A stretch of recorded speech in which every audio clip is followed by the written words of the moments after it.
And we have co-news director Jade Aubuchon in with us. Good morning. Good morning. How is everybody doing today? Doing fantastic. And we also have another special guest with us, Sue Solomon from the Newhall School District, here to talk with us about the goings-on here. Jade? Well, first off, how are you? Doing great, thank you. Coming to the end of another successful school year for our kiddos and our families and teachers. February, not yet. June 13th, it's coming right up, the last day of school.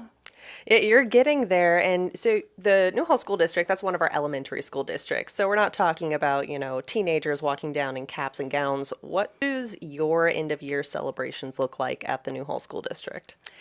Well, each school has a promotion. They have their own theme, unique to what their kids want to share and express. And involves music, some singing, sharing their academic history at the school and their academic achievements. And it's all put together. It's put together by the teachers with the students. And basically you hear from the students throughout the ceremonies. They're all very special. That sounds very sweet. What does your end of year look like at the Newhall School District? So currently we're, winding down this school year and gearing up for the next school year at the same time. So, there's budget planning, there's staffing considerations, enrollment is coming in. So you're looking at numbers of students in different grade levels. UPK is the big attraction now for public schools. Kids are coming to us a little younger.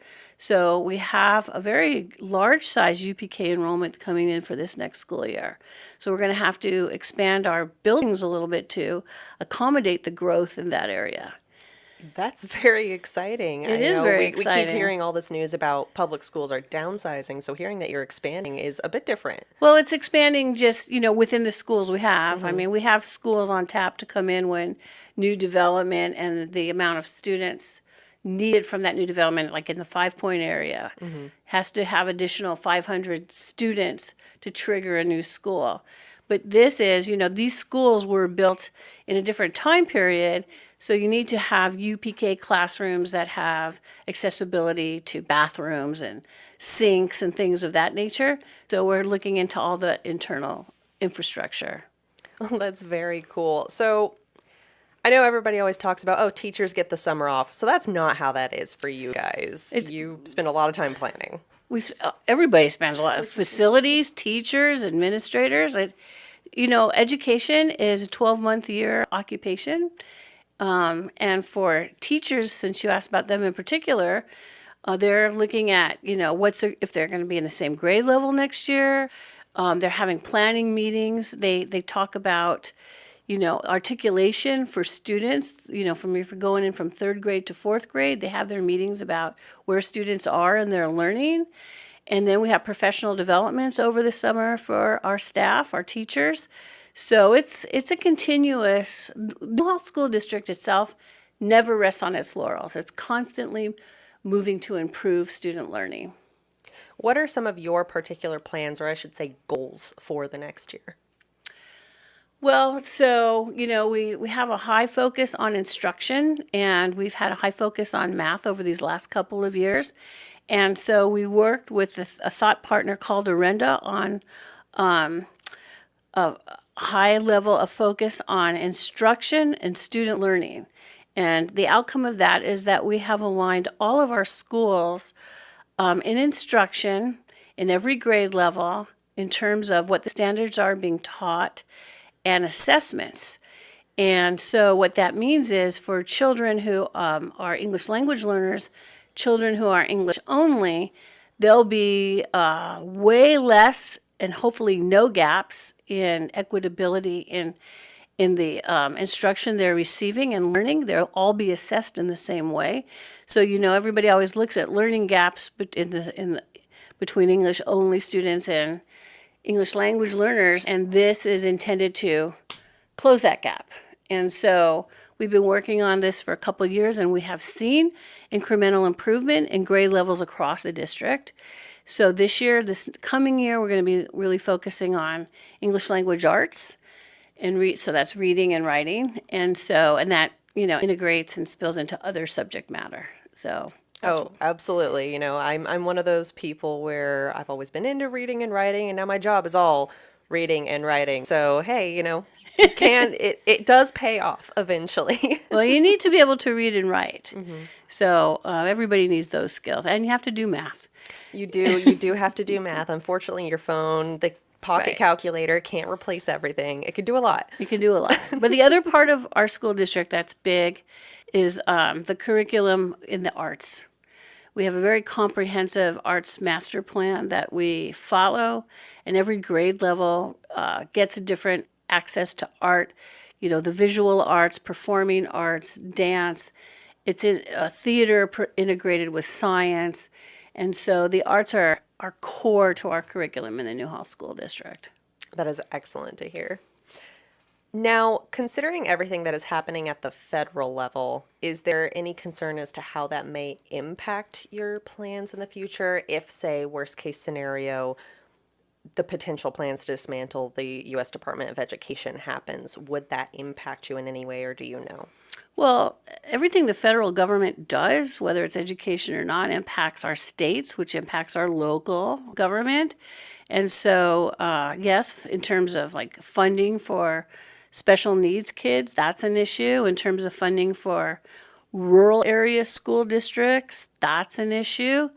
And so, so we're waiting to see. Of course, policies come out of legislation, and that impacts how the states respond to the feds, and then we get fed what's left over, sort of. And so, yeah, it's huge. I mean, could the Department of Ed be, restructured? Probably like any other department in our government. But yeah, there's concerns about that. Guess we'll see. I guess we will see, yes. Now, looking also into the future, next year is an election year. What is that going to look like, at least on your end? Well, so it's an election year for school boards in our valley next year, and in the Newhall District, we'll have 3 seats that will come to election, and so will our sister districts. And, this is about the time of, it's about a year before candidates have to sign up next July of 2026. And so it takes time for planning an election. And so, I like to talk with people about it because I know people are interested, but they don't know, exactly like how to think about it or what you do. It's a very intimidating idea It to can take be, public yes. office. It is. And, from the first time I ran to today, I ran for re-election last year, and thank the heavens and the community that I won. It's different, and it's so time consuming.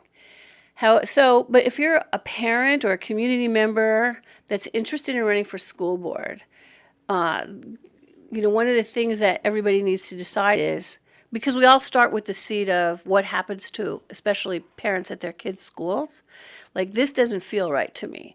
This needs to be changed.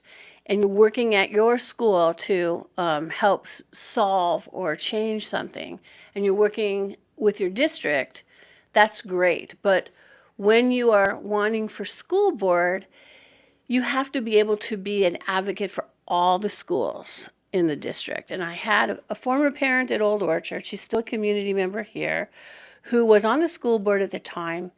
And when I was trying to decide whether or not to run for Newhall, her best advice to me was, when you don't need to be an advocate just for Old Orchard, and you can be an advocate for all the other schools, that's when you know you're ready to run for school board.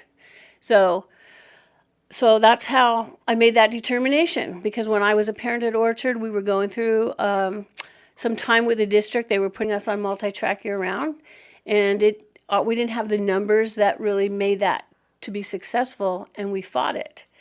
And so that was my first step into, I think I really kind of want to get involved in a bigger way. And then feeling at the time that not everybody was being heard around the district by the Newhall School Board kind of fed my global perception that, hey, I have this want to be a part of education. I have a want to be part of civics, government. And these two things come together perfectly here and be a part of my children's educational career. Get to be an advocate for all kids. So boiling down, your advice would be being able to stand up for the entire community for whatever district you're running for. You have to be a good listener. You don't have to agree with somebody to bring their points to the table, because what you learn from the community is what are their priorities. As a governing board, we're elected to hold the district accountable to the community, that reflect our community's values, what they see, what they want for our children. So you have to be able to be that person for all the schools in your school district and be a listener. And if you don't agree with somebody, that's okay. But if they have valid points, you throw it into the discussion. So that way you're making an informed decision that people feel validated and heard. That's our job as a public servant. That is excellent advice. Thank you so much. Is there anything else that you would like our listeners to know about the Newhall School District or your potential plans for the next semester? Well, our school district, along with our sister school districts, are all prepping for next year. And if there are parents out there with littles, I say come visit, see what the schools look like, get a feel for a classroom, and come and see what our districts have to offer so they can make choices.